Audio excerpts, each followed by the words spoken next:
Hello friends, welcome to cooking with me. ഇന്ന് chef പിള്ളയുടെ famous ആയിട്ടുള്ള ഫിഷ് നിർവ്വാണ എങ്ങനെയാണ് തയ്യാറാക്കുന്നതെന്ന് നോക്കാം.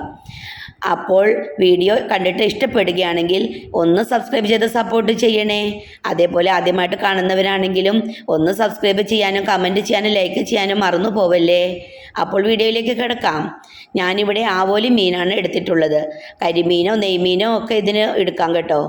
അപ്പോൾ അങ്ങനെ കഴുകി വൃത്തിയാക്കിയിട്ടുള്ള മീൻ നല്ലപോലെ ഒന്ന് വരയിട്ട് കൊടുത്തിട്ട് കുറച്ച് മുളക് പൊടി, മഞ്ഞൾപ്പൊടി, ഉപ്പുപൊടി എന്നിവ അല്പം വെള്ളം ചേർത്ത് ഒന്ന് മിക്സാക്കിയതിന് ശേഷം മീനിലേക്ക് നല്ലപോലെ തേച്ച് കൊടുക്കണം. അകവും പുറവും എല്ലാം തേച്ച് കൊടുക്കണം.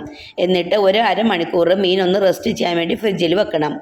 അതിനുശേഷം ഒരു പാൻ വെച്ചിട്ട് അത് നല്ലപോലെ ചൂടായി വരുമ്പോൾ കുറച്ച് വെളിച്ചെണ്ണ ചേർത്ത് കൊടുത്തതിന് ശേഷം വെളിച്ചെണ്ണ നല്ലപോലെ ചൂടായി കഴിയുമ്പോൾ മീൻ ചേർത്ത് കൊടുക്കുക.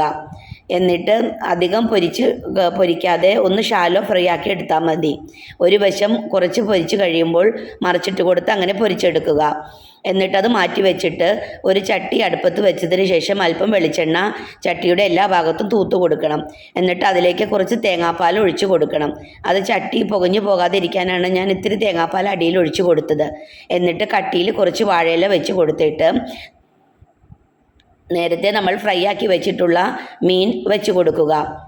എന്നിട്ട് അതിലേക്ക് പച്ചമാങ്ങ നീളത്തിൽ അരിഞ്ഞതും പച്ചമുളക് നെടുകെ പിളർന്നതും പിന്നെ കുറച്ച് കറിവേപ്പിലയും ഇഞ്ചി നീളത്തിൽ ചെറുതായിട്ട് അരിഞ്ഞതും മുകളിലേക്ക് ചേർത്ത് കൊടുക്കണം.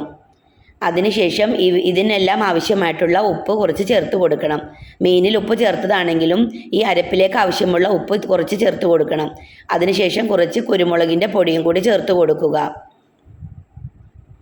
എന്നിട്ട് കട്ടിയിൽ എടുത്ത് വെച്ചിട്ടുള്ള തേങ്ങാപ്പാൽ മീൻ മുങ്ങിക്കിടക്കുന്ന രീതിയിൽ ഒഴിച്ചു കൊടുക്കണം.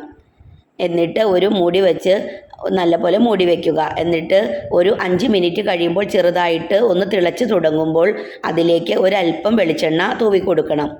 എന്നിട്ട് വീണ്ടും മൂടി വെച്ചിട്ട് നല്ലപോലെ വറ്റിച്ചെടുക്കണം. ഇടയ്ക്ക് ഒന്ന് തുറന്ന് നോക്കിയിട്ട് ഉപ്പെല്ലാം ഉണ്ടോ എന്ന് ചെക്ക് ചെയ്യണം. അതിനുശേഷം തേങ്ങാപ്പാൽ വറ്റി വരുന്നത് വരെ ചെറിയ തീയിൽ വെച്ച് കൊടുത്തിട്ട് ലാസ്റ്റ് കുറച്ച് വെളിച്ചെണ്ണയും കറിവേപ്പിലയും കൂടി തൂവി കൊടുത്തു കഴിഞ്ഞാൽ നമ്മുടെ അടിപൊളി ഫിഷ് നിർവ്വാണ ഇവിടെ തയ്യാറാക്കിയെടുക്കാം. ഇത് അടിപൊളി ടേസ്റ്റാണ് കേട്ടോ. എല്ലാവരും ഒന്ന് ട്രൈ ചെയ്ത് നോക്കണേ. ഇത് ബ്രെഡിൻ്റെ കൂടെയും വെള്ളയപ്പത്തിൻ്റെ കൂടെയും ഒക്കെ ഉപയോഗിക്കാൻ പറ്റിയ ഒരു ഡിഷാണ്. ഗസ്റ്റൊക്കെ വരുമ്പോൾ നമുക്ക് കൊടുക്കാൻ പറ്റണ ഒരു ഡിഷായിട്ടാണ് എനിക്ക് തോന്നിയത്. നിങ്ങളെല്ലാവരും ഒന്ന് ട്രൈ ചെയ്ത് നോക്കണം കേട്ടോ.